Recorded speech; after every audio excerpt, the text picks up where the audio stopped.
5ই আগস্টের আগে কিছুদিন আগে 5ই আগস্টের কিছুদিন আগে সুপ্রিম কোর্ট বারে নির্বাচন হয়েছে। সেই নির্বাচনে সুপ্রিম কোর্ট বারটা তো হইলো বাংলাদেশের পার্লামেন্টের ছিল সেকেন্ড পার্লামেন্ট। সুপ্রিম কোর্ট বারটা কিন্তু বাংলাদেশের সেকেন্ড পার্লামেন্ট, পার্লামেন্টের চেয়ে কম গুরুত্বপূর্ণ নয়। কারণ এই সুপ্রিম কোর্ট বাইরের আইনজীবীরাই সারা বাংলাদেশের সব দলের নেতৃত্ব দিয়ে থাকেন। এই সুপ্রিম কোর্ট বারের এই নির্বাচনে 5 তারিখের কিছুদিন আগেও তো বিএনপি নির্বাচিত এবং আওয়ামী লীগের সাথে জোট করে নির্বাচন করছে, তারা আঘাত করে নির্বাচন করছে।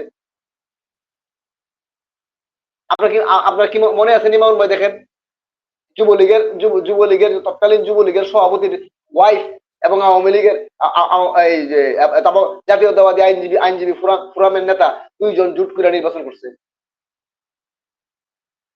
দেখেন আপনার মনে আছে কিনা। তাইলে অপরাধটা কার?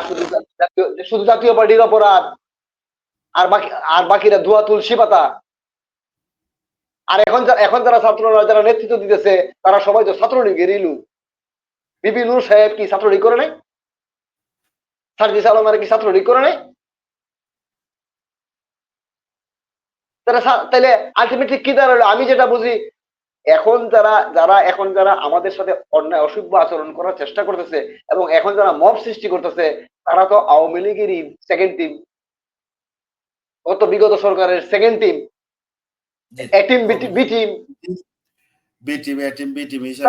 তারা আওয়ামী লীগের, হ্যাঁ তারা আওয়ামী লীগের বি টিম এবং আওয়ামী লীগের কাছে তারা এখনো টাকা নিতেছে। এই যে একটু আগে আপনি বললেন আওয়ামী লীগের যারা বড় বড় বেনিফিশিয়ারি তারা হাজার হাজার কোটি টাকা দিচ্ছে তাদের এই ছাত্রদেরকে। তাহলে তারা আওয়ামী লীগের দ্বারা তারা বায়াস, এখনো আওয়ামী লীগের দ্বারা তারা পরিচালিত হইতেছে, আওয়ামী লীগের কাছ থেকে তারা সুবিধা নিতেছে, এখনো আওয়ামী লীগের কাছ থেকে তারা সুবিধা নিতেছে। শত শত কোটি আওয়ামী লীগের নেতারা এখনো তারা বাংলাদেশে আছে, তাদের আন্ডারে আছে, তাদের কাছ থেকে প্রতিদিন তারা লক্ষ লক্ষ টাকা চাঁদা নিতেছে, টাকা নিতেছে, বিনিময়ে তাদেরকে বাসায় থাকতে দিতেছে, বাংলাদেশে থাকতে দিতেছে। এগুলা কি আমরা জানি না? আর এই দেশের মানুষ কি বুঝতেছে না, জানতেছে না? সময় যখন হবে প্রত্যেকটা বিষয়ের এই দেশে উন্মোচিত হবে, ঘটনা উন্মোচিত হবে। এত সোজা বাংলাদেশ নয়, এত সহজ রাজনীতি নয়। চাপাবাজি করে বেশি দিন টিকা যায় না। চাপাবাজি করে ভুল মেসেজ দিয়ে মানুষকে বেশি দিন বিভ্রান্ত করা যায় না। এটার প্রমাণ আপনারা, বেশি দিন বিভ্রান্ত করা যায় না। যাক, আমরা খুব অচিরেই দেখবেন দেশের মানুষ সবকিছু বুঝতে পারবে। আমরা কথা বলতে বলতে একদম লাইভের শেষ প্রান্তে চলে আসছি, আর কথা দীর্ঘায়িত করব না। এনামুল ভাই, আপনি শেষ কথা বলে আপনার এই বিদায় নিবেন। আমিও লাইভটি আল্লাহর রহমতে শেষ করব। যদি আবার বেঁচে থাকি ইনশাআল্লাহ আগামী পর্বে দেখা হবে। জি, ধন্যবাদ মামুন ভাই, এবং সবাইকে শুভরাত্রি, এবং সবাইকে শুভরাত্রি। আমি সর্বশেষ বলবো, সবাই যারা দেখছেন শুনছেন আমাদেরকে সহযোগিতা করবেন।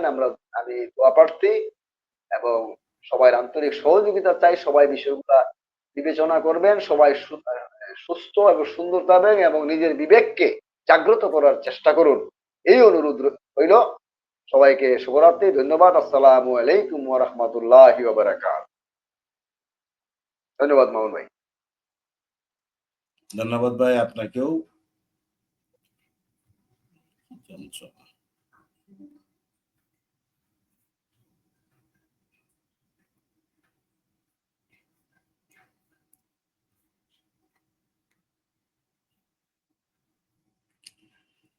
জি, সুপ্রিয় দর্শকবৃন্দ, আজকের রাতের আড্ডায় আমরা দেখলাম একটি কবর, একটি পোস্ট এবং একটি শেয়ার কত বড় প্রভাব ফেলতে পারে আমাদের সমাজে।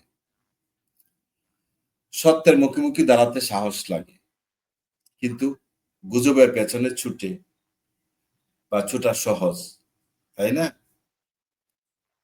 আমরা যদি যাচাই বাছাই না করে শেয়ার করি, তাহলে নিজের অজান্তেই আমরা হয়ে যাচ্ছি বিভ্রান্তির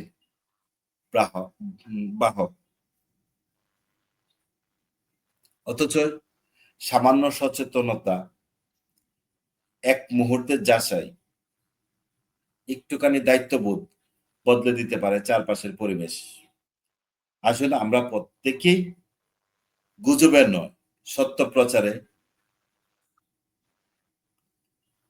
প্রচারক হই।